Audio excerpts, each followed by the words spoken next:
Okay, so you just barely got your ukulele and you're ready to learn how to play it, or you've had a ukulele sitting around and you're getting around to do it, which is even better. Good for you for picking it up. So the first question is, how do you hold this thing? If you hold it like this, you can do it that way, but I find that it's really hard. The neck kind of falls down and you're having to use your hand to hold it up. So have it propped up at a diagonal, and then you don't have to have that weight always. You can kind of let gravity assist you. And I like to have my knee propped up. If you have like a stool that's specifically for this, then that's easier because you can just stick it on the little bars on the stool. But if you don't have a stool like that, then you can just get something like a book or something to put under your foot and you can prop your knee up. That's the way that I find it easiest. You can see whatever is easiest for you. Where do you strum this thing? So, unlike a guitar that you would do over the sound hole, you're not going to do it over the sound hole. You're going to do it right here where the neck comes into the body of the ukulele. So this little section right here is where you're going to be aiming to strum. You can strum it anywhere, but that's where it's going to be the most strong of a noise. So just try it on yours and see what does it sound like if I do it up here versus down here versus in the middle. It's just a much richer sound. And where are you going to place this hand? Your thumb is going to go right on the back, and you don't want to like grab it too tight. You want to have some space here so that you can have a hand that can move around. In the beginning it's not going to matter so much, but once you start learning more difficult things, you're going to need to be able to move your hand back and forth, and if this is up here like this, you can't reach those things as easily. So get in the habit of doing it this way now so that when you want to learn more difficult things, you don't have to break a bad habit. Basically, you're just going to be smushing the strings in between the strings and your thumb. So if this neck were not here, you'd just be pinching really hard between your thumb and your finger. You can move your thumb along here if you need to, but just make sure that you always have it loose and not clamped shut. Okay, so the parts of the ukulele, you have your fret tuner, or sorry, your tuners. And this is how you're going to tune it. Each one aligns with a different string. Don't look at mine, it's kind of confusing because there's more strings because it's a double stringed, but they're all the same on how to tune it. The notes, the string notes that you're going to tune it to are G, E, G, C, E, A. And there's a little tune to help you remember. My dog has fleas. My dog has fleas. And that'll help you when you're tuning it. If you don't have a tuner, you can use an app. I don't find them to be quite as accurate as something that you would purchase that you like clamp onto your ukulele, but it still works to use an app. Another thing that you can do is use a YouTube video where you can just tune it by ear, but if you're just beginning, that's going to be tricky to get it really, really close. But it will get you closer than not tuning it. And you'll always want to tune your ukulele before you play it. Especially if it's just new, then it's going to go out of tune quicker, and the more you tune it, the more often you play it, then it will stay in tune longer. Okay, so let's see, the next part of your ukulele, this is the neck. This part that's sticking out here is the neck. And this is the fretboard. It goes all the way down. These are where you're going to be playing all of your chords. So, for example, if I put my finger here, it changes what note I'm playing all along all the way up here. So these are called frets. The space in between this metal bar that you see and here, this is a fret. And that's where you're going to be pushing, is in between it. Now, I don't want to say that you're pushing in between it because that's a little misleading. I mean, it is in between, but you are going to want to put your finger close to the fret. Let's see if you can hear the difference between me playing it here. Not really. Let's try a different note.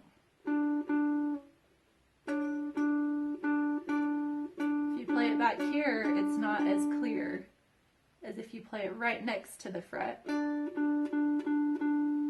that will sound more pure and not get that buzzing sound. So let's say you're playing a C, which is the easiest basic chord. It's on fret number 3, so let's count 1, 2, 3, and we're going to go down to this A string, and you're going to be putting your finger not back here, but right up towards the front of it. And that's a C. To play a C chord, you do all of them. So the next thing is knowing your finger numbers. You're going to have 1, 2, 3, 4, and 5.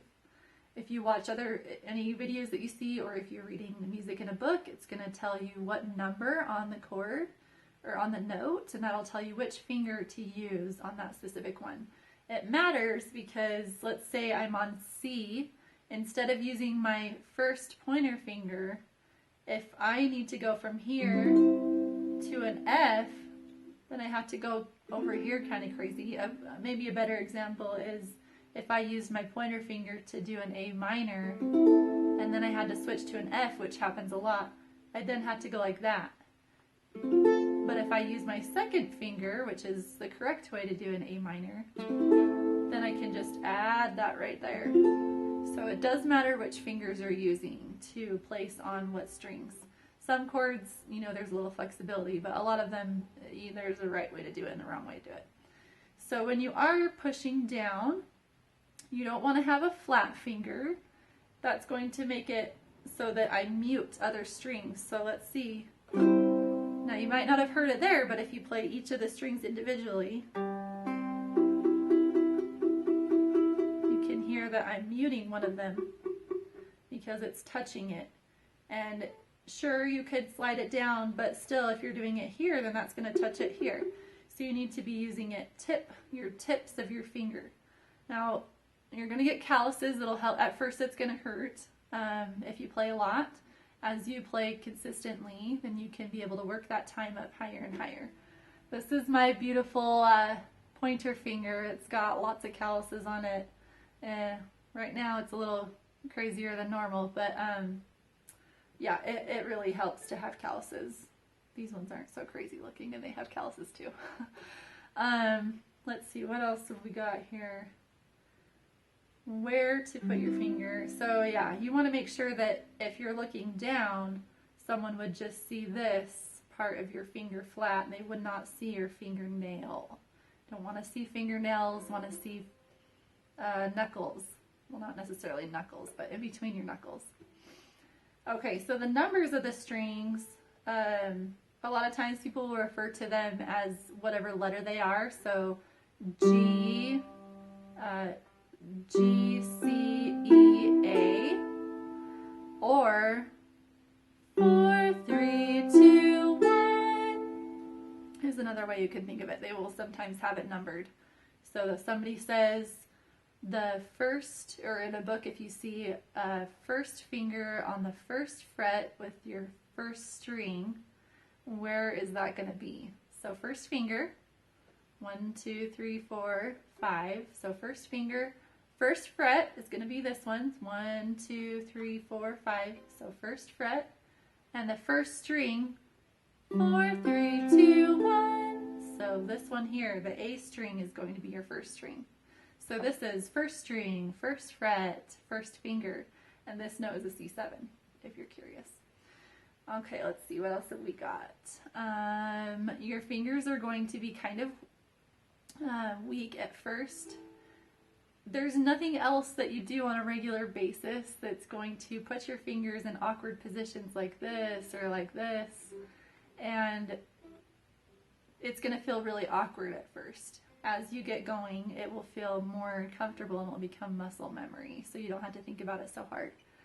When I first started, I felt really frustrated. I was like, this is supposed to be an easy chord. People are saying it's an easy chord, but it's really hard for me, and now it's really easy. I don't have to think about it at all. So your finger strength will build up. I had the excuse of, well, I have double jointed fingers and I can't really bend them. But they're all excuses. You can do it. I've had really weak hands and I can do it now. If you want to strum with your thumb, you can. It makes kind of a softer sound. So sometimes if you're playing more like a lullaby or kind of a soft song, then you might want to use your thumb, the fleshy part of your thumb. If you want it to be more loud, or if you're doing like an upbeat strum, it's kind of hard to, for like the island strum, for example, that's really difficult to do with your thumb. You're going to get it mixed up. If you're doing a fast strum, you should be using your first finger. So it would be more like this. And if you have a really stiff finger, it's going to sound disconnected. You want to kind of have it relaxed. So your finger is moving along those strings softly and fluidly if you're bending it. When I come back up, depending on how long your fingernails are, you're going to be using your finger or the pad. Either is fine. Which brings me to another thing. This hand you're going to want to keep short fingernails so that you can go all the way up onto your fingertip. It's really hard to do that if you have long nails, well, it's impossible to. So you want to keep your fingernails as short as you are comfortable with. I just wanted to point out that everything that I learned it from YouTube. I have never had a lesson in person. I just wasn't going to spend the money to do it, and so I thought, well, let's see how I can learn through YouTube first, and then maybe after I get to a certain point, I'll go get lessons. But there's so much available on YouTube to learn. You can learn the ukulele completely from YouTube. I'm sure that it would be it's faster if you do it with a person in person instead of learning through videos, but it is possible. So you can do it. And it doesn't take too long if you're putting in a lot of practice. If you're not putting in the practice, then it's going to definitely take you longer. I probably practiced quite a bit the first while, daily for sure, and maybe half an hour a day. But even if you just did 5 minutes a day, you will be able to learn a lot. The ukulele is an easy instrument as far as instruments go. I mean, you can get pretty difficult on it, but it's a very rewarding instrument. You're able to learn a lot quickly, comparatively speaking to other instruments. So happy strumming and happy ukuleleing. And fun fact, it's actually called an ukulele. That's the original name from Hawaii, but I always forget that it's called that, so I call it a ukulele. But yeah, there you go. There's the ukulele, and have fun practicing.